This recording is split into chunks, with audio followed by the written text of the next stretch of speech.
Broiler মাংসে saturated fat থাকে খুবই কম এবং আমরা যদি দেখি ব্রয়লারের চামড়াতে আনস্যাচুরেটেড ফ্যাট থাকে। এটা হার্টের তো ক্ষতি করে না, বরঞ্চ এই চামড়াতে যে ফ্যাটটা থাকে আনস্যাচুরেটেড ফ্যাট, এটা হার্টকে আরও উজ্জীবিত করে এবং হার্টকে সুস্থ রাখে। প্রচলিত আছে পোল্ট্রি মুরগিতে অ্যান্টিবায়োটিক থাকে শরীরের ভেতরে, এটা কতটুকু গ্রহণযোগ্য? কারণ আমরা বিভিন্নভাবে এই বিষয়গুলো নিয়ে বিভ্রান্ত হচ্ছি, কিছুটা আমরা জেনে কিছুটা না জেনে।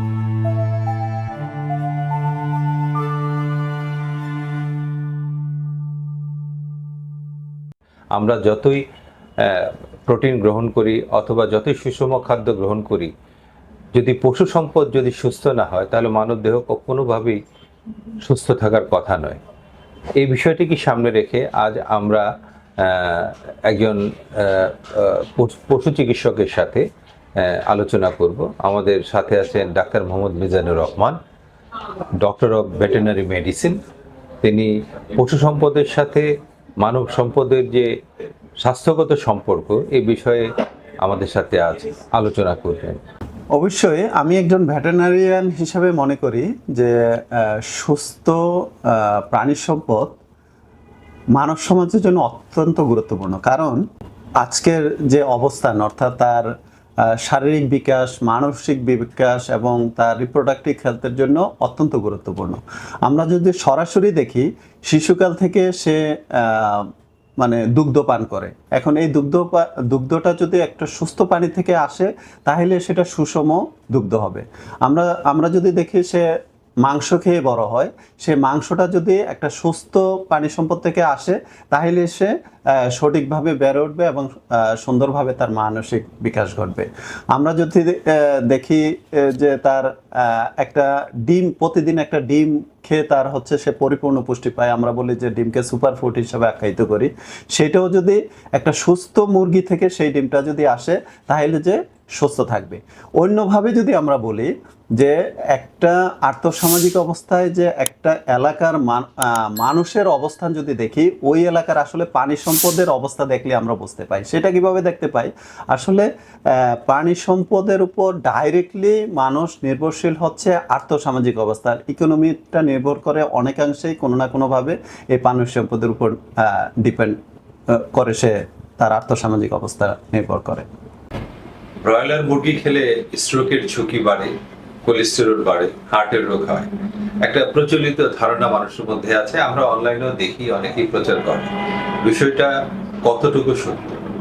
আসলে এটা একেবারেই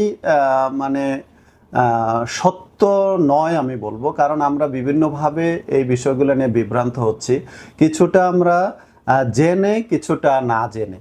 তো না জেনে বলতে কি, আমরা না জেনে কোনো জিনিসকে আমরা রিউমার হিসাবে আমাদের মধ্যে ছড়াইয়া যায় এবং এটা মানুষের মধ্যে এটা নেগেটিভ তৈরি করে। আমরা যেটাকে রেড মিট বলি, সেটা যদি আমরা বেশি খাই তাহলে হয়তো ক্ষতি করে, কিন্তু ব্রয়লার মিট কিন্তু রেড মিট না। ব্রয়লার মাংসে ফ্যাট থাকে খুবই কম, স্যাচুরেটেড ফ্যাট থাকে খুবই কম। এই চামড়াতে যে ফ্যাটটা থাকে আনস্যাচুরেটেড ফ্যাট, এটা হার্টকে আরও উজ্জীবিত করে এবং হার্টকে সুস্থ রাখে। এবং ব্রয়লারের যে মাংস, সেটা স্যাচুরেটেড ফ্যাটও এত কম থাকে যেটা আসলে আমাদের স্বাস্থ্যের জন্য আরও উপকার হয়। এবং আসলে ব্রয়লার আসলে ফ্যাট সমৃদ্ধ খাবার না, ব্রয়লার হচ্ছে প্রোটিন সমৃদ্ধ খাবার। এবং সেই প্রোটিন, আমরা জানি প্রোটিন আমাদের দৈহিক গঠনের জন্য এবং বিকাশের জন্য অত্যন্ত গুরুত্বপূর্ণ ভূমিকা পালন করে। প্রচলিত আছে পোল্ট্রি মুরগিতে অ্যান্টিবায়োটিক থাকে, কতটুকু প্রণিধানযোগ্য? যদি থাকে মানব শরীরে কি কি ক্ষতি হতে পারে?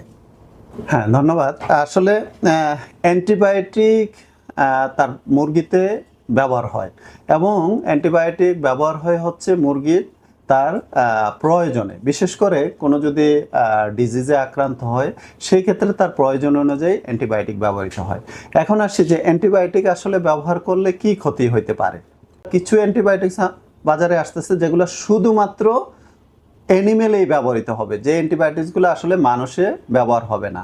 আবার কিছু অ্যান্টিবায়োটিক্স আছে, এগুলোর প্রত্যেকটা অ্যান্টিবায়োটিক্সের আলাদা আলাদা উইথড্রয়াল পিরিয়ড থাকে, অর্থাৎ প্রত্যাহারকাল থাকে। কোনোটা 1 দিন, কোনোটা 7 দিন, কোনোটা 3 দিন।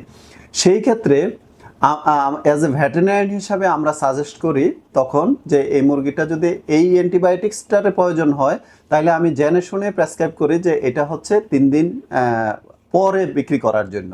তাইলে এটা আর এই অ্যান্টিবায়োটিক্সটার মানুষের মধ্যে যাবে না, অর্থাৎ মাংসের মধ্যে যাবে না। আর এখন যে অ্যান্টিবায়োটিক্সটা বিশেষত ব্যবহৃত হচ্ছে, এগুলো ম্যাক্সিমাম ক্ষেত্রে হচ্ছে অ্যানিম্যাল ডেডিকেটেড অ্যান্টিবায়োটিক্স, যেগুলো শুধুমাত্র অ্যানিম্যালেই ব্যবহৃত হয়, যেটার আসলে ক্ষতিকর মানে প্রভাব হওয়ার কোনো সম্ভাবনাই নাই, কারণ এই অ্যান্টিবায়োটিক আসলে মানুষে ব্যবহৃত হয় না। এখন আসি, যদি অ্যান্টিবায়োটিক্স ব্যবহার হয় তাহলে কি ক্ষতি হইতে পারে। আসলে অ্যান্টিবায়োটিক্স ব্যবহার করা হয় তার নির্দিষ্ট মাত্রা অনুযায়ী পোলট্রির জন্য। সেখানে যদি আমরা বলি যে মাংসে, আমি যদি 100 গ্রাম মাংসে খাই, সেই মাংসের মধ্যে আসলে একবারে স্মল অ্যামাউন্ট অফ অ্যান্টিবায়োটিক্স সেটা রান্না করার পরেও এটা থেকে যাইতে পারে, যেটা আমরা খেয়ে ফেলতে পারি। এখন খাওয়ার পরে কি করবে? খাওয়ার পরে এই স্মল রেসিডিউটা মানুষের বডির মধ্যে থাকবে, যেটা সর্বোচ্চ ক্ষতিকারক হইতে পারে এতটুকুই, যেটা যদি ফর এক্সাম্পল আমি যদি অ্যামক্সিসিলিন যদি মুরগিকে খাওয়াই, অ্যামক্সিসিলিন যদি এখন মানুষে খায়, সেটা এই অ্যামক্সিসিলিন মানুষের বিরুদ্ধে এটা প্রতিরোধ ক্ষমতা জন্মাবে, অর্থাৎ আমি যদি কোনো রোগের ক্ষেত্রে অ্যামক্সিসিলিন খাই, সেটা কাজ কোনো ক্ষেত্রে নাও করতে পারে, সর্বোচ্চ এই ক্ষতি হবে। কিন্তু আমাদের মধ্যে ধারণা আছে আমার অন্য রোগ হয়ে যাবে, ক্যান্সার হয়ে যাবে বা আদার্স কোনো সমস্যা হবে। এই ধরনের সমস্যা হওয়ার কোনো সম্ভাবনাই নাই। ব্রয়লার মুরগির গিলা কলিজা চামড়া খেলে স্বাস্থ্য ঝুঁকি বাড়ে, বিষয়টা কি সত্য? উপকার ক্ষতিকারক দুইটা জিনিস আছে। আমি যদি ভেঙে বলি, যেমন চামড়াতে কোনো ধরনের ক্ষতিকারক কোনো জিনিসে নাই। চামড়া খুবই, ব্রয়লারের চামড়া বা পোলট্রির চামড়া খুবই উপকারী, অর্থাৎ মাংসের মধ্যে যে ফ্যাট থাকে সেটা হচ্ছে স্যাচুরেটেড ফ্যাট, এবং চামড়ার মধ্যে যেটা ফ্যাট থাকে সেটা হচ্ছে আনস্যাচুরেটেড ফ্যাট। অর্থাৎ চামড়ার ফ্যাটটা মানুষের জন্য এবং হার্টের জন্য অত্যন্ত উপকারী, এবং সেটা কিন্তু কোলেস্টেরল বাড়ে। এখন কোলেস্টেরল বাড়ে বলতে কি, আমরা জানি 2 ধরনের কোলেস্টেরল আছে। এটা কিন্তু এইচডিএল বাড়ে, অর্থাৎ গুড কোলেস্টেরল কিন্তু বাড়ায় এই চামড়ার ফ্যাট। দ্বিতীয়ত আমি যদি গিলা বলি, গিলা কোনো ধরনের এখানে ক্ষতিকারক কোনো কিছু নাই, একেবারে বিন্দু পরিমাণে এখানে কোনো কিছুই জমা হয় না, সম্পূর্ণ এটা মানুষের জন্য উপকারী। এখন আসি কিডনি এবং লিভার বা মুরগি যে খাবার খায়, এই টক্সিনটা নিউট্রালাইজ করে বা করে হচ্ছে লিভার ফাংশানে। সেই ক্ষেত্রে এখানে কিছু টক্সিন জমা হইতে পারে। আবার কিডনি যদি বলি, কিডনিতেও ইউরিক অ্যাসিড বা আদার্স কিছু জমা হইতে পারে। সেই ক্ষেত্রে রোগাক্রান্ত পোলট্রির যদি আমরা লিভার এবং কিডনি খাই, সেই ক্ষেত্রে এটার কিছু লং টাইমে, এটা যদি আমরা দীর্ঘদিন খুব বেশি কলিজা খাই, খুব বেশি কিডনি খাই, সেই ক্ষেত্রে এটা লং টাইমে কিছুটা আমাদের মেটাবলিজমে বা আদার্সে কিছু সমস্যা হইতে পারে। আর এমনি মাঝে মধ্যে খাইলে আসলে যে টক্সিন থাকে, এই টক্সিনে কোনো সমস্যা হওয়ার সম্ভাবনা নাই। সারা বিশ্ব জুড়ে ব্রয়লার মুরগির জয় জয়কার, ইউরোপ আমেরিকাতে প্রচুর ব্যবহৃত হয়, ইভেন আমাদের পাশের দেশ ভারতেও প্রচুর ব্যবহৃত হয়। কিন্তু বরাবরই প্রেক্ষাপট বাংলাদেশ, আমাদের দেশে অনেক কম। বিষয়টা কি? আসলে আমরা দেশি মুরগি খেয়ে অভ্যস্ত, যার ফলে আমাদের যে রন্ধন প্রণালী, এটাও আমরা কিন্তু দেশি মুরগি থেকেই আসছে। এখন আমরা ব্রয়লার মাংসটা কিভাবে খাই, এটা হচ্ছে ফাস্ট ফুড আকারে এখন খাচ্ছি। এটা কোনো সময় আমরা চাচ্ছি যে এই ব্রয়লার মাংসটাই আমাদের মতো করে আবার ওই দেশি মুরগির মতো রান্না করতে। ব্রয়লার আমরা খাই হচ্ছে, অর্থাৎ মাংসের জন্য যে মুরগিটা, এটা খাই হচ্ছে 1 মাস বয়সে, 25 থেকে 35 দিন বয়সে। তো সেই ক্ষেত্রে তার টেন্ডার টেক্সচার এবং সে মাংসটা সেই ধরনের কিছুটা ফ্লেভার কম হইতে পারে। সেই ক্ষেত্রে আমরা দেশি মুরগি একটা 6 মাস বয়সের নিচে আমরা খাই না।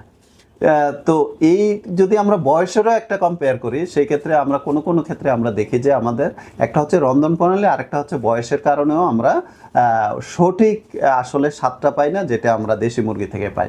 ব্রয়লারটা আসল স্বাদ এবং নিউট্রিশন ভ্যালু পাওয়ার জন্য আমরা যাতে একটু বড় মুরগি আমরা খাই, অর্থাৎ যেটার বয়স 35 দিনের বেশি।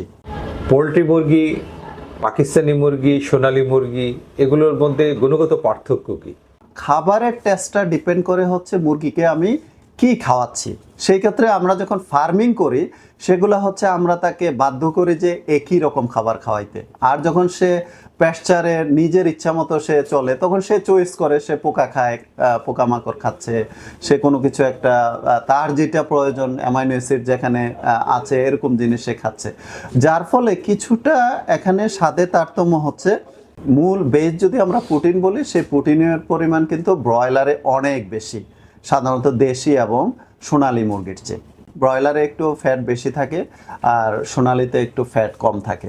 তো ফ্যাট কম্পেয়ার করলে আমরা কম যদি আমি চয়েস করি যে আমার কম দরকার, কিন্তু আমাদের বাচ্চাদের জন্য আসলে ফ্যাটটা খাওয়া অতীব জরুরি, যে ফ্যাট অনেক বেশি বাচ্চাদের খুব দরকার। টোটাল নিউট্রিশন ভ্যালুতে আমরা ভিটামিন, মিনারেল অ্যান্ড আদার্স সেটাও কিন্তু ব্রয়লারের মাংসে বেশি থাকে। যদি পার্থক্য না থাকে তাহলে তো দামের পার্থক্য কেন, বিষয়টা যদি একটু খুলে বলতেন। মানে অ্যাকচুয়ালি যদি বলি যে ব্রয়লারের দাম এবং সোনালির দাম, তাহলে আমরা বলবো যে লালন পালনের ক্ষেত্রেও এক একটার খরচ এক এক রকম। একটা 35 দিন বয়সের মুরগির 2 কেজি ওজন আসতে যে খরচ হয়, একটা সোনালী মুরগি দেখা যায় যে তার 1.5 কেজি ওজন বা 1200 গ্রাম ওজন নিয়ে আসতে দেখা যায় যে সেম খরচ হয়। তাহলে 2 কেজি ওজনের ব্রয়লারের দাম আর 1200 গ্রাম ওজনের সোনালির দাম তখন এক হয়ে যায়। এটা ফ্যাক্টর, উৎপাদন খরচ একটা বিরাট ফ্যাক্টর এখানে। শুধু দর্শক মণ্ডলী, এতক্ষণ আমরা পোল্ট্রি বিষয়ে ডাক্তার মিজানুর রহমান, ভেটেরিনারি ডক্টর, ওনার কাছ থেকে আমরা মূল্যবান কথা শুনলাম, পরামর্শ শুনলাম, এবং আমাদের পোল্ট্রি মুরগি সম্পর্কে আমাদের যে ভ্রান্ত ধারণা ছিল অনেকটাই আমাদের হয়তো আশা রাখি কমেছে, এবং পরবর্তীতে এই সমস্ত পোল্ট্রি ব্যবহারে আপনারা অবশ্যই তার বক্তব্য অনুযায়ী সতর্কতা অবলম্বন করতে পারবেন এবং আপনারা নির্দ্বিধায় এগুলা গ্রহণ করতে পারবেন। অতএব সুস্থ মানব সম্পদের পূর্ব শর্ত হচ্ছে সুস্থ পশু সম্পদ। এই বিষয়টি নিয়ে এতক্ষণ আমরা আলোচনা করলাম। আমাদের চ্যানেলের পক্ষ থেকে আপনাদের সকলকে জানাই আন্তরিক শুভেচ্ছা, অভিনন্দন। ডক্টর মিজানুর রহমান সাহেবকেও আমাদের পক্ষ থেকে অসংখ্য ধন্যবাদ।